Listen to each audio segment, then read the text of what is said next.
Assalamualaikum warahmatullahi wabarakatuh. Salam sejahtera untuk kita semua.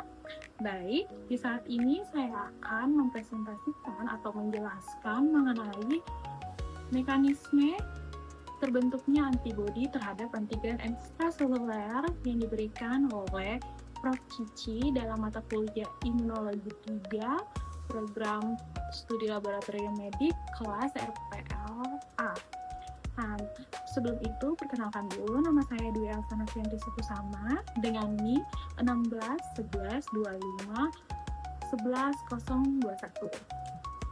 Sebelum saya menjelaskan tentang proses terbentuknya antibodi terhadap antigen ekstraseluler, saya akan menjelaskan dulu apa itu antibodi. Jadi, antibodi itu apa sih? Nah, jadi antibodi itu merupakan protein yang memiliki gen yang bertanggung jawab untuk sintesis protein antibodi yang dapat diturunkan dari orang tua ke anak. Nah, jadi, antibodi ini dimiliki oleh makhluk vertebrata, yaitu manusia dan hewan. Tapi makhluk vertebrata itu apa sih? Nah, jadi yang seperti PPT yang sudah saya jelaskan, makhluk vertebrata itu adalah makhluk yang memiliki tulang belakang. Nah, jadi apa sih fungsi dari antibodi ini? Nah, jadi antibodi itu memiliki fungsi merespon terhadap antigen yang bersifat spesifik terhadap antigen tertentu yang disekresikan ke dalam serum oleh sel B yang berdiferensiasi menjadi sel plasma. Kemudian kita masuk ke dalam struktur dari antibodi ini. Nah, jadi antibodi ini memiliki struktur yaitu 3 struktur. Yang pertama yaitu light chains. Nah, jadi light chain yang seperti ini teman-teman. Nah, jadi light chain itu sebelah atas. Kemudian heavy chains. Jadi light chains itu sebelah atas dan heavy chains itu sebelah bawah. Tetapi ada penghubung di antara mereka berdua nih. Berhubung antara sebelah atas dan sebelah bawah, yaitu disulfide bonds. Nah, selanjutnya kita masuk ke dalam bagaimana sih cara antibodi melindungi diri dari antigen. Jadi cara dari antibodi melindungi diri terhadap antigen yaitu ada 3 cara, yaitu netralisasi, oksinasi, dan mengaktifkan komponen. Terus netralisasi, oksinasi, mengaktifkan dan mengaktifkan komponen itu gimana sih caranya? Nah, jadi proses netralisasi itu adalah proses di mana pada saat organisme yang mengandung racun itu masuk akan dinetralkan oleh antibodi. Maka toksin akan dihancurkan hingga memudahkan proses fagositosis. Kemudian akan terjadinya proses oksinasi. Nah, proses oksinasi ini mikroorganisme yang masuk ke dalam host akan ditangkap. Nah, contohnya seperti ini nih teman-teman pada gambar di atas. Mikroorganisme yang masuk itu akan ditangkap. Setelah ditangkap ke dalam host oleh antibodi dan akan mempermudah proses fagositosis juga. Setelah ditangkap, maka akan diaktifkan komponen atau mengaktifkan komponen, yaitu merupakan komponen di dalam serum yang akan aktif apabila antigen yang masuk ke dalam host, jadi antigen sudah masuk ke dalam host, kemudian akan di-coating oleh antibodi hingga komponen dalam serum akan aktif untuk menghancurkan dinding-dinding sel mikroorganisme tersebut. Selanjutnya, kita masuk ke dalam tempat antibodi dibuat. Jadi, di mana sih tempat-tempat antibodi itu dibuat? Jadi tempat antibodi dibuat itu di organ limfoid. Nah, terus organ limfoid itu apa?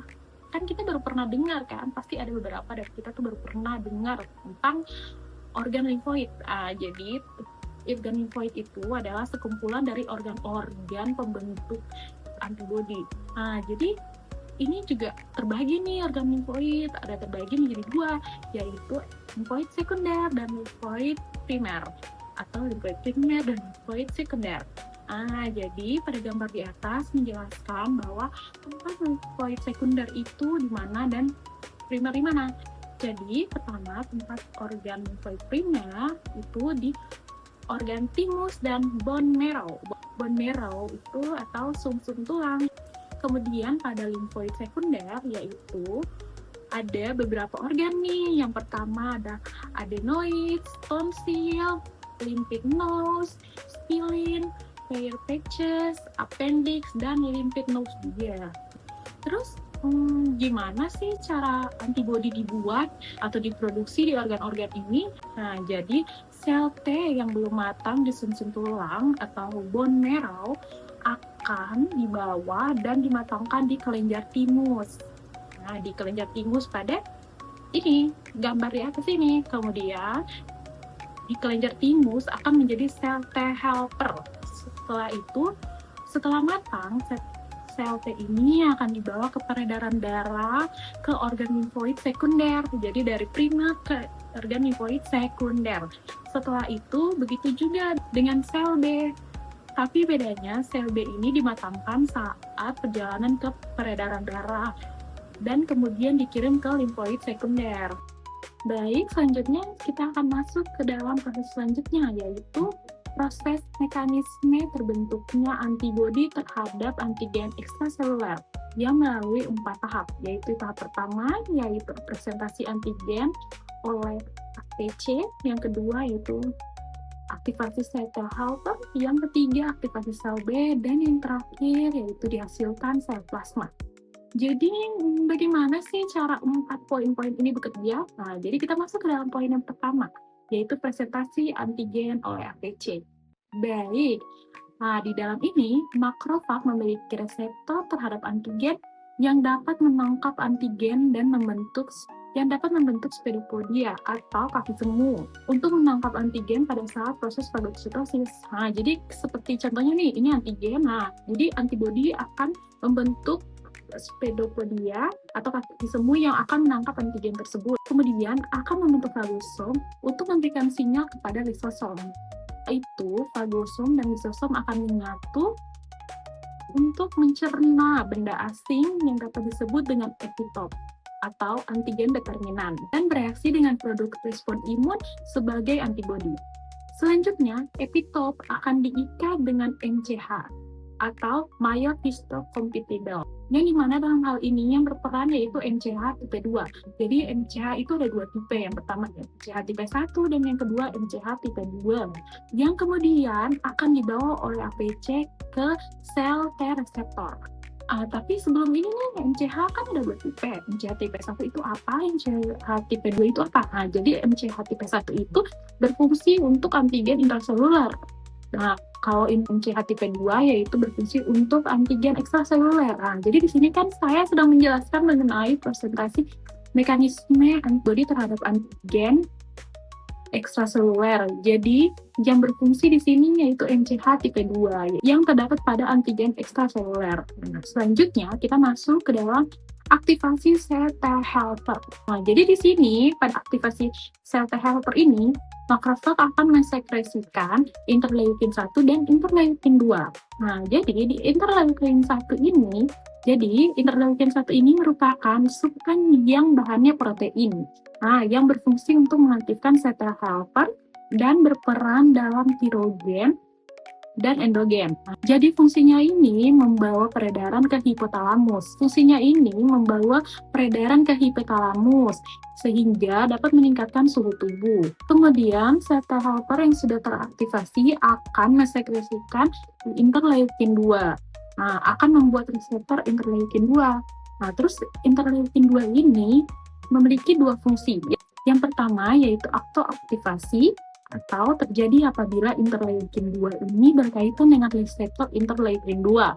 Selain itu, akibatnya akan membelah sel T helper menjadi sel T helper memory.